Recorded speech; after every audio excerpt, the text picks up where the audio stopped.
주님께서 재림의 징조에 대해서 인자가 오시기 직전에 일어날 일들에 대해서 주님께서 말씀하고 계십니다.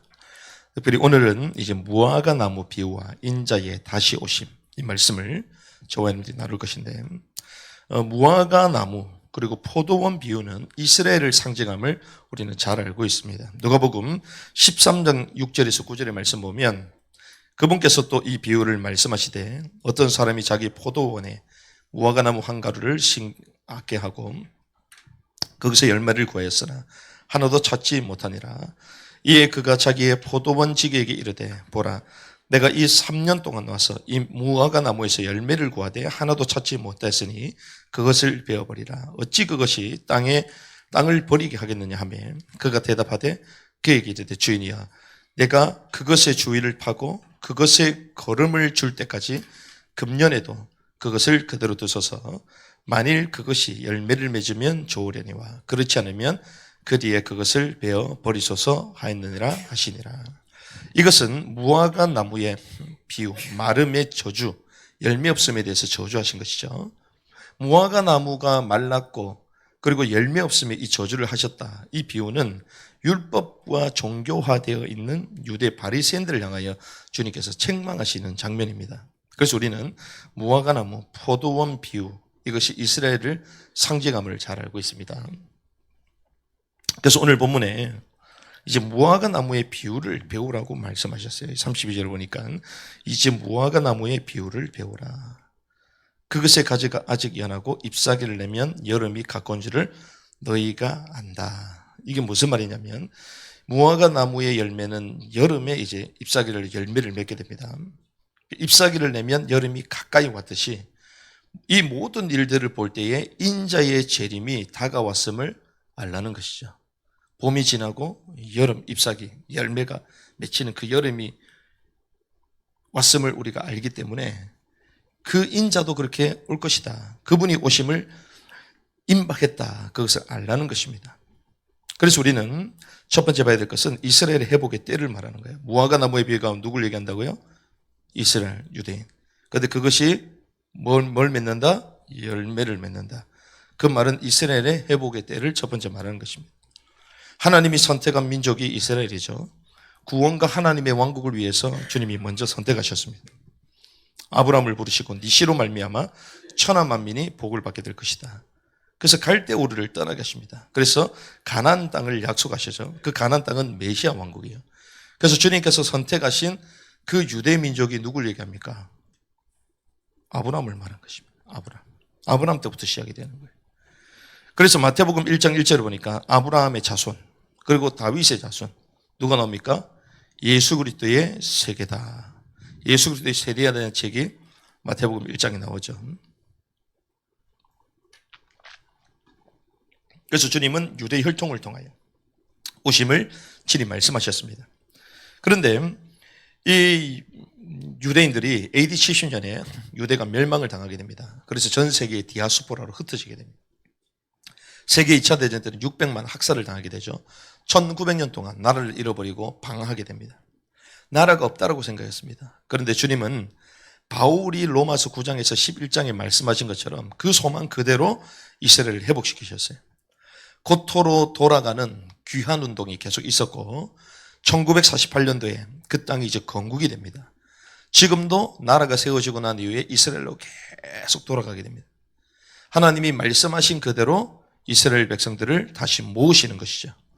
그래서 바울은 로마서에 보니까 뭐라고 얘기하냐. 바울은 이 유대인들이 잠시 복음에서 떠난 것처럼 보이지만 하나님이 그들을 버리셨느냐? 버리지 않았다 말합니다. 그래서 역사 가운데에 흩어지고 사라진 것처럼 보이는데 다시 회복돼서 돌아오잖아요. 1900년의 시간이 지났음에도 불구하고 그 땅을 다시 회복하고 돌아오게 되는. 그래서 로마서 9장에서 11장의 말씀 보면 그 얘기를 합니다. 하나님께서 유대인들을 버렸냐? 버리지 않았다. 그러면 사실은 말씀이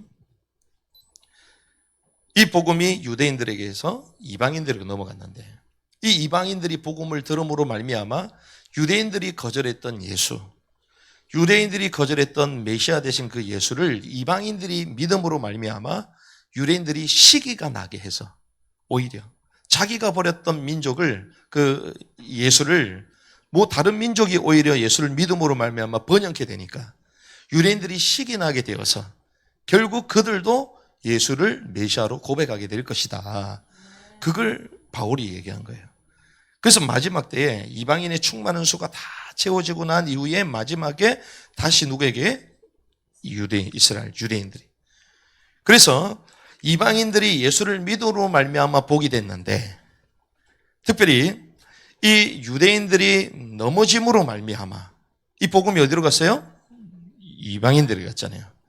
자, 유대인들이 넘어짐으로 말미암아 이 복음이 이방인들에게 가서 축복이 되었는데 마지막에 유대인들이 회복되면 열방이 얼마나 큰 복이 일어나겠느냐.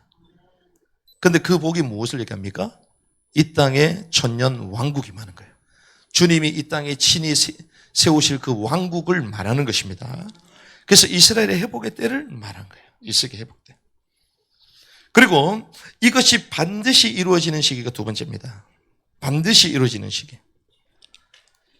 33절에 보니까 그런 즉 이와 같이 너희가 이 모든 일들을 볼 때에 이 모든 일들을 볼 때 이 모든 일이 무엇입니까? 앞에서 24장에서 말했던 이 모든 일들을 볼 때에 그 얘기를 하는 거예요.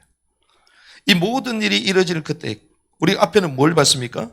자연에 대한 심판을 받습니다. 해가 어두워지고 달이 자기 빛을 내지 않고 별들이 하늘에서 떨어지고 하늘들의 권능이 흔들리고 사람의 아들의 표적이 하늘에서 나타나고 땅의 모든 지파가 애국하며 사람의 아들이 권능을 가지고 올 것이고 그 전에 그 유대 민족 가운데 큰 대환란이 일어나고 이걸 주님께 다 말씀하셨잖아요.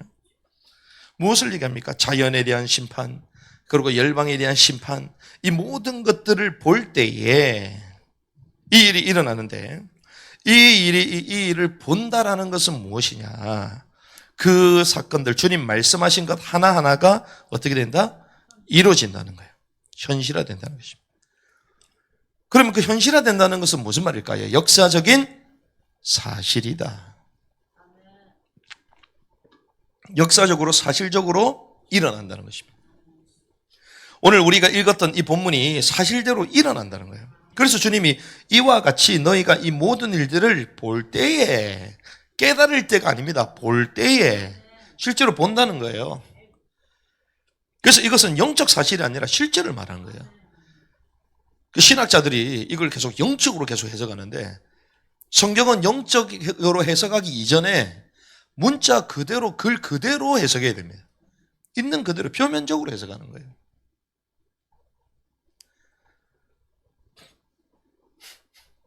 그래서 그런즉 이와 같이 너희가 이 모든 일들을 볼 때에 실제로 본다는 것입니다. 사실적으로 본다는 거예요. 그런데 이 세대가 지나가기 전에 34절 이렇게 됩니다. 진실로 내가 너희에게 이르노니 이 세대가 지나가기 전에 이 모든 일들이 성취될 것이다. 이 모든 일들을 보게 될 것인데 특별히 누가 지나가기 전까지? 이 세대가 지나가기 전. 그래서 이 신학자들이요, 이 본문을 해석하면서 이 세대가 지나가기 전에 이게 과거 일이다. 예수님이 지금 이 세대가 지나가기 전에 예수님 같이 있었잖아요, 제자들하고.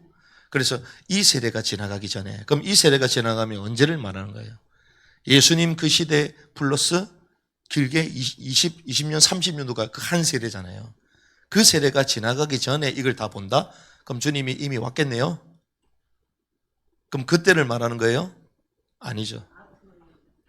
그래서 과거의 일이라고 주장하는 자들이 있는데 과거의 주장이 아니라는 것입니다. 또 어떤 사람은 이스라엘이 회복되는 1948년을 말하는 것이다. 그때의 그 한 세대.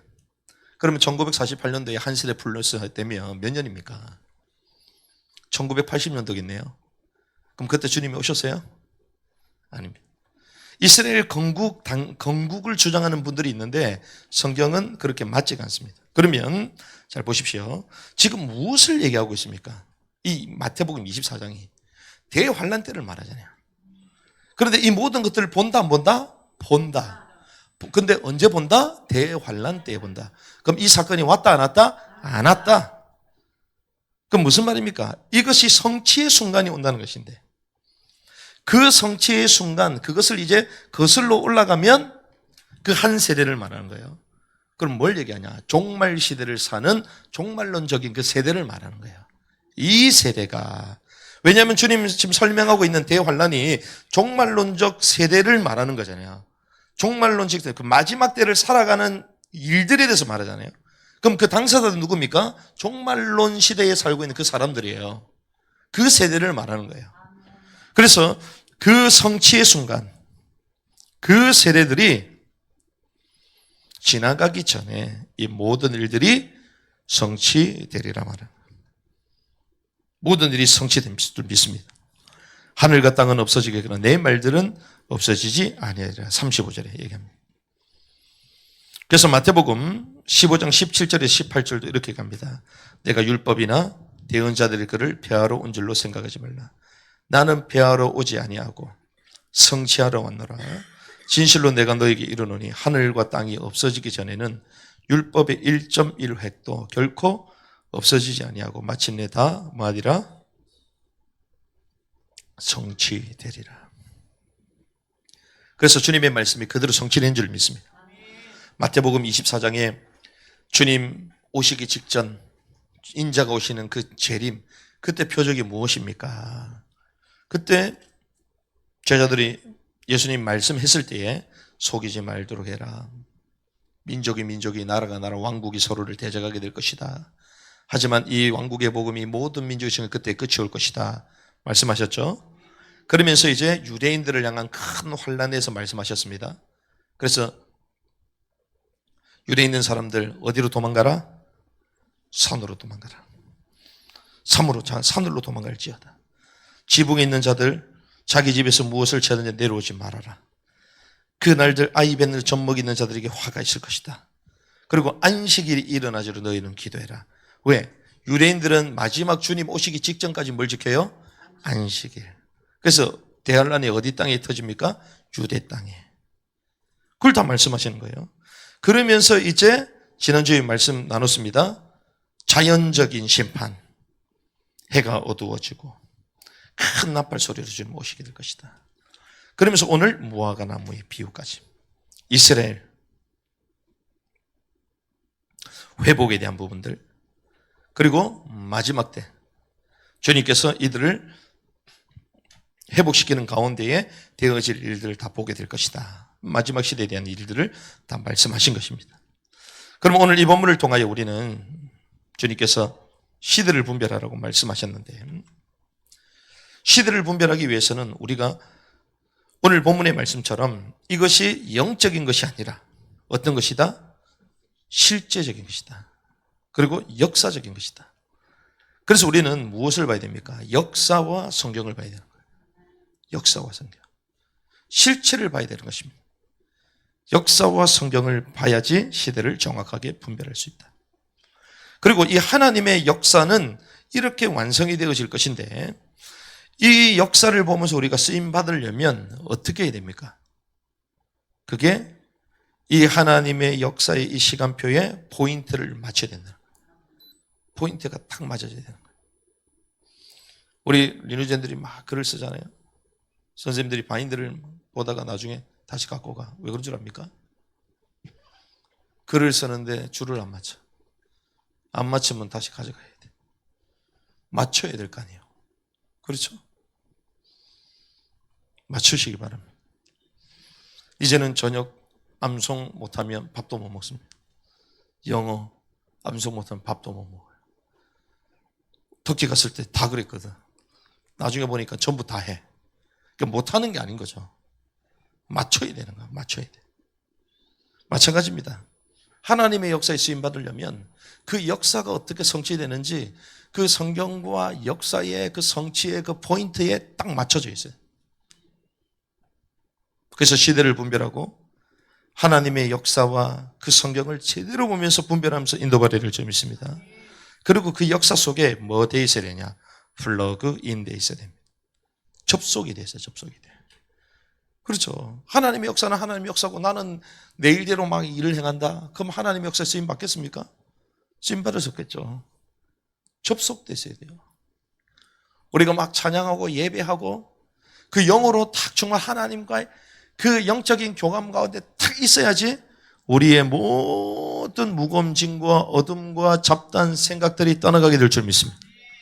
예배는 하나님과의 접속 아니에요. 플러그인한 시간이에요. 막 드럼도 막 치잖아요. 전자드럼 치잖아요. 그 신나게 열심히 칩니다. 그 치는데 소리가 안 나. 왜 안 날까요? 플러그 아웃. 전원을 뽑으면 접속이 안 되면 아무리 쳐도 아무 소문이 없어. 그렇죠? 접속만 돼 있으면 되는 거예요. 그렇죠? 전기가 어떻게 들어옵니까? 불빛이 어떻게 들어오죠? 접속이 돼 있으면 돼요. 접속이 안 돼 있다? 아무리 켜도 소용이 없습니다. 접속이 안 됐는데 불이 켜지도록 불빛을 주시옵소서. 백날 해도 안 켜줍니다. 그렇죠? 불을 주시옵소서. 불을 주시옵소서. 안 줍니다. 그냥 플러그인 돼 있으면요. 주시옵소서 안 해도 누르면 그냥 들어오게 돼 있어요. 여러분들이 하나님의 역사에 포인트를 맞추고 플러그인 되어 있어야 될 줄 믿습니다. 그래서 우리는 하나님의 역사를 보고 이 사역 가운데 우리는 동참하는 거예요. 그래서 우리는 뭘 준비합니까? 마지막 때에 왕국의 복음이 모든 민족에게 그제야 끝일 것이다. 그렇구나. 이 하나님의 역사의 그 말씀 가운데 우리가 포인트를 맞추고 플러그인 되어 있으면 뭐 하게 되는 줄 압니까? 마지막 때에 남은 자의 왕국 복음. 왕국의 복음을 선포할 수밖에 없어요. 왕국의 복음을 선포해야 되겠구나. 왕국의 복음을. 오늘 단일 전도 나갔습니다. 리누젠들이 막 전도지도 주고 전도지만 주지 말아라. 뭘 줘라? 학교 소개하는 것까지 줘라. 그리고 2개를 주면 교회 다니는 사람들은 전도지 필요 없잖아요. 그럼 뭘 봅니까? 학교를 보는 거죠. 아이들을 제대로 훈련시킬 수 있는 학교겠구나. 또 반대로 복음이 정말 필요한 사람들에게는 뭐가 필요하죠? 전도지가 필요하잖아요. 그러니까 학교하고 전도지가 같이 주면 학교에 관심 없는 사람은 또 복음을 들을 수 있는 거예요. 2개를 같이 주는 거예요. 그래서 저희가 마지막 때는 왕국의 복음을 선포해야 되겠구나. 왕국의 복음. 왜? 왕국의 복음이 모든 민족의 지게 끝이 오네. 그래서 우리는 무엇을 합니까? 남은 자의 초연결. 남은 자의 초연결. 그리고 모든 민족에게 왕국의 복음을 전가하기 위하여 뭐합니까? 무빙스쿨. 10대 선교원 등의 길들을 열어가면서 남은 자들과 초연결합니다. 그 점을 연결시켜요. 그래서 이번에 터키에서 독일 가고 싶습니까? 10만 원입니다. 독일. 영국 가고 싶습니까? 10만 원이면 돼. 10만 원. 와우. 헝가리 가고 싶습니까? 10만 원이면 돼. 어떻게 10만 원 주고 갈 수 있냐? 제가 말씀드렸죠. 그래서 터키는 남은 자들의 거점이 되는 거다. 거점.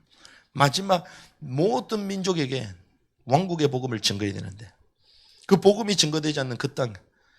그래서 2030년까지 저희들은 그 판들을 전부 다 짜야 돼요. 거기서 이집트 가는데 40만 원, 레바논 가는데 30만 원, 50만 원이 안 들어요. 우리가 가고자 하는 웬만한 나라들 50만 원. 프랑스 가는데 얼마 줄 압니까? 10만 원. 와우. 그렇게 가고 싶었던 칼빈이 사야겠던 프랑스가 10만 원이에요. 루터가 종교계 했던 데가 얼마냐? 10만 원이야. 그래서 우리는요, 현장마다 하나님의 사람들, 하나님이 예비한 사람들, 그들 연결시키는 거예요. 10대 선교 등의 길을 열고 전 세대 선교 벨트를 형성해서 주의 오실 길을 예배하는 것입니다. 그래서 현장마다 그들 현장마다 무엇을 전가요? 왕국의 복음을 선포해요. 바울이 어떻게 했습니까? 가는 현장마다 거점을 세워놓잖아요. 왜? 그 지역마다 복음 듣기로 작정된 자를 만났고 그들이 그 복음을 가지고 그 땅에서 전도동하고 생명도 하는 거점 제자들로 세워져 있으니까.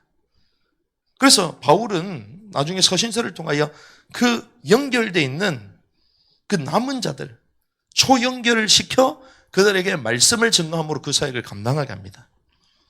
그 일꾼들이 누굽니까? 로마서 16장, 고린도전서 16장, 골로새서 4장. 바울이요 남은 자의 초연결을 한 거예요. 저희들이 하는 단어가 아닙니다. 예전 성경에 있는 단어예요. 남은 자의 초연결. 그래서 바울이 1차, 2차, 3차 순회하면서 그들에게 뭘 증가합니까? 하나님의 왕국. 우리가 현장을 돌면서 하나님 연결시켜진 그 현장마다 뭐합니까? 하나님의 왕국의 복음. 그리고 주 예수 그리스도의 은혜의 복음. 이걸 선포하는 것입니다. 그래서 마지막 때가 임박해져 가는 이 과정 가운데에 우리가 시대를 분별하면서 하나님 주의 오실 예배하는 이 사역들을 감당하게 하여 주시옵소서. 지금 놀라운 일들이 벌어집니다. 놀라운 일들이. 그리고 세상도 놀랍게 진화되고 있습니다. 놀랍게. 이제 조금 있으면 이제 상용화가 될 것인데 로봇가요 우리 인간의 지능을 능가했어요. 로봇가. 그리고 로봇가요 우리 막 영상 같은 거 보면 로봇가 뒤에 있잖아요. 뒤에 이렇게 막 파이프 같은 거, 라인 같은 거 막 몸에 다 연결해 놨거든요. 그래서 막 뒤에서 막 작동하잖아요. 지금은 그 라인도 없어. 그래서 몸도 막 360도로 돌아가요. 어제 영상 올린 거 보니까 로봇가요 홀인원을 해. 골프를 하는데 홀인원 치면 계속 들어가. 홀인원 하는 게 쉽지 않거든요. 골프하는 사람들이 평생에 몇 번밖에 못 합니다. 홀인원 한 번 딱 쳐가지고 한 번만에 딱 들어가는. 그런데요 이 로봇은요 쳤다 하면 들어가. 인간보다 더 뛰어납니다. 그렇게 마지막 시대로 막 기술의 발전, 엄청난 제국, 전 세계가 하나로 이런 가정 가운데 있는데 하나님은 저와 여러분들을 통하여 바울처럼 모든 민족에게 복음을 증가하게 해줄 줄 믿습니다. 이 길을 하나님 열어가시는 거예요. 그래서 이란, 테헤란, 이라크, 바그다드 이런 데도요 가는데 20만 원, 30만 원 가더라고. 와, 하나님이 정말 마지막 때에 길들을 계속 열어가시구나. 길들을 열어가시구나. 그래서 우리는 그냥 단순하게 마지막 때다, 남들이 마지막 때다, 적그리스도 그렇게 말한다 할지라도 속지 않고 하나님의 말씀과 역사를 통하여 시대가 어디까지 왔는지 선명하게 분별을 하고 그런 가운데서 하나님의 언약과 사명에 하나님의 역사 가운데 포인트를 맞추고 플러그인해서 마지막 때에 해야 될 그 사명들을 감당하는 저와 여러분들 되기를 주님의 이름으로 축복합니다.